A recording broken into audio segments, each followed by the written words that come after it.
গৃহসুখনের ৩৪ বছর প্রতিষ্ঠাবার্ষিকী উপলক্ষে নারী উদ্যোক্তাদের নিয়ে আয়োজিত হল দিনব্যাপী হস্তশিল্প ও ঐতিহ্যবাহী খাবারের প্রতিযোগিতা। ফিতা কাটার মধ্যে দিয়ে অনুষ্ঠানের উদ্বোধন করেন অতিথিবৃন্দরা। এদিকে ১৬ জন উদ্যোক্তা হস্তশিল্পে ও ১৬ জন উদ্যোক্তা খাবারের প্রতিযোগিতায় অংশগ্রহণ করেন। অংশগ্রহণকারীরা হারানো দিনের খাবারগুলোকে উপস্থাপন করেন। আমি গৃহসুখনকে আরম্ভ করেছিলাম তখন কিন্তু এত উদ্যোক্তা এত এন্টারপ্রেনার ছিল না। খুবই সাধারণ ১২ জন ছাত্রী ১২,০০০ টাকা পুঁজি দিয়ে কাজ আরম্ভ করেছি। আজ ২০২৪-এ আমি ৭৩,০০০ মহিলাকে ট্রেনিং দিয়েছি। আমার ছাত্রছাত্রী দেশ বিদেশে পৃথিবীতে ছড়িয়ে পড়েছে, কিন্তু আমি গৃহসুখনে আমার একটা জায়গায় আছি। আমার এইটুকুই ভালো লাগে যে আমার হাতে গড়া অনেক এন্টারপ্রেনার আছে যারা এখন অনেক ভালো করছে। আমি এখানেই অনেক খুশি এবং আজীবন দোয়া করব তারা যেন আরও ভালো করতে পারে। আজকে এই উপস্থিত সবাইকে আমার অনেক অনেক শুভেচ্ছা দোয়া।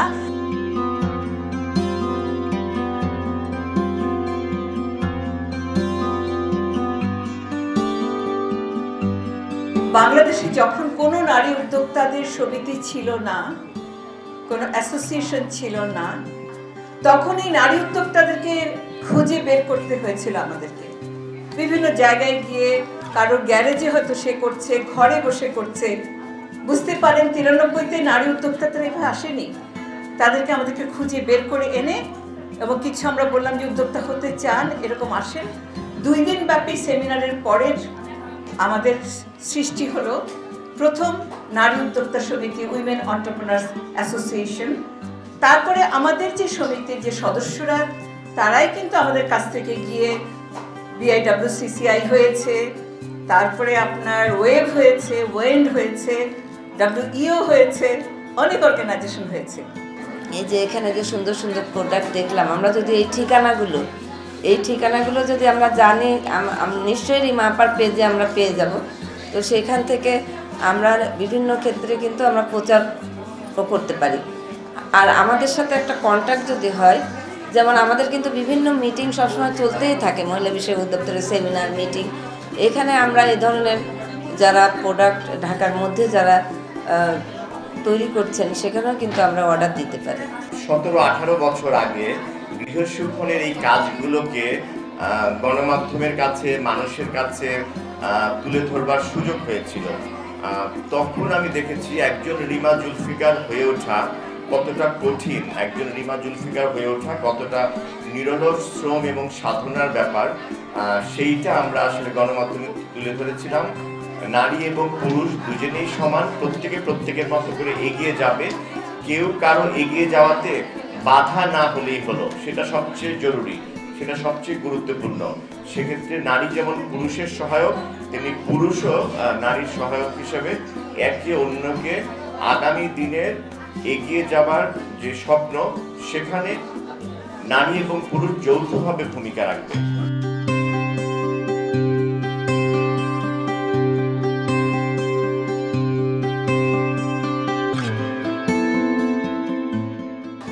কালিনারি স্কুল হচ্ছে আমার প্রতিষ্ঠান, আর আমি বেকিং অ্যান্ড কুকিং এন্টারপ্রেনার্স বিডিতে সংযুক্ত আছি ৩ বছরের বেশি সময় ধরে। আমাদের এই গ্রুপটাতে আসলে ফোকাস করা হয় যে আমরা কে কী নিয়ে কাজ করছি, কাজটাকে তুলে ধরার। সেই সুবাদে আসলে এই যে বিভিন্ন মেলার রিসোর্সগুলো আমরা জানতে পারি। আমার কাছে খুবই ভালো লেগেছে।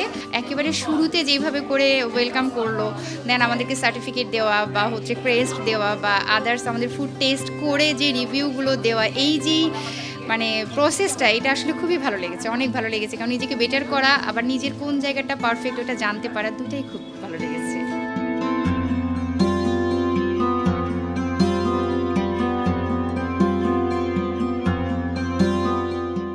গৃহসুখন মহিলা সমিতি যে উদ্যোগটা নিয়েছে, নারী উদ্যোক্তাদের জন্য আসলে এরকম প্ল্যাটফর্ম খুবই প্রয়োজন। তো ওনারা যেই সমস্ত টপিকগুলো, যে সমস্ত জিনিসগুলো এখানে নিয়ে এসছে সেগুলো সবই, আর যারা এসছে অ্যাজ আ ভিজিটার, আমি যে এসছি আমারও কিন্তু এই জিনিসগুলো, যেমন অনেকে শাড়ি, অনেকে অর্নামেন্টস নিয়ে এসছে বা খাবার দাবার, এই জিনিসগুলো কিন্তু আমাদের নারীদের খুবই পছন্দের জিনিস। তো আমার কাছে মনে হয় অ্যাজ আ ভিজিটার আমার তো ভালোই লাগছে, কারণ একটা জায়গায় অনেক কিছু একসাথে পাওয়াও যায়। আবার অনেকে আছে খুবই সুন্দর প্রেজেন্টেশন, এই জন্য ওই টেবিলগুলোতে কিন্তু মানুষ খুব অ্যাট্রাক্টেড হয়ে বেশি যাচ্ছে। তো যারা নতুন, যারা প্রেজেন্টেশনের ব্যাপারে জানেন না, তা আমার কাছে মনে হয় এই যারা অনেক দিন ধরে করছে বা যাদের টেবিলগুলো সুন্দর, সেখানে এসে তারাও কিন্তু বুঝতে পারছে যে আমি যদি এভাবে প্রেজেন্ট করি নেক্সট টাইম থেকে বা এই সময়ের মধ্যে বা এই ধরনের প্রোডাক্টগুলো আনলে দেখা যায় ক্লায়েন্টরা বেশি ইন্টারেস্টেড হয়। সো তারা কিন্তু একটা এক্সপিরিয়েন্স তারা নিয়ে গেল, পরবর্তীতে হয়তো তারা আরও বেশি ইমপ্রুভ করবে।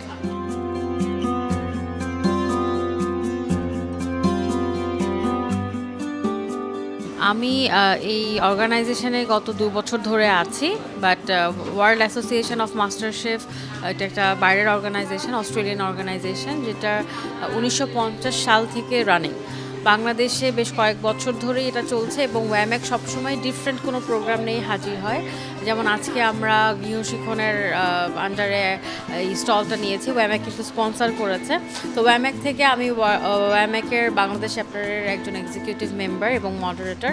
এখানে আমি দেশীয় কিছু খাবার নিয়ে এসেছি, যেমন এখানে শুটকি পিঠা আছে, ডালের রুটি আছে, আচার আছে, পিঠা আছে, খুদের ভাত আছে। তো এগুলো হচ্ছে বাংলাদেশি খাবার, জেনারেশন যাতে এই খাবারগুলোর সাথে পরিচিতি পায় সেই জন্য এই খাবারগুলো নিয়ে এখানে হাজির হয়েছে।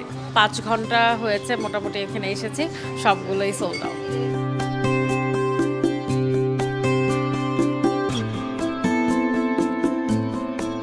অনুষ্ঠানের শেষ অংশে প্রতিযোগীদের খাবারের স্বাদ, মান এবং পরিবেশনার উপর ভিত্তি করে 3 জন বিজয়ী নির্বাচন করা হয়। হস্তশিল্পের ক্ষেত্রে তাদের পণ্যের মান, স্টল সাজানো এবং সর্বোচ্চ বিক্রির উপর ভিত্তি করে সেরা 3টি স্টলকে পুরস্কার দেওয়া হয় এই আয়োজনে।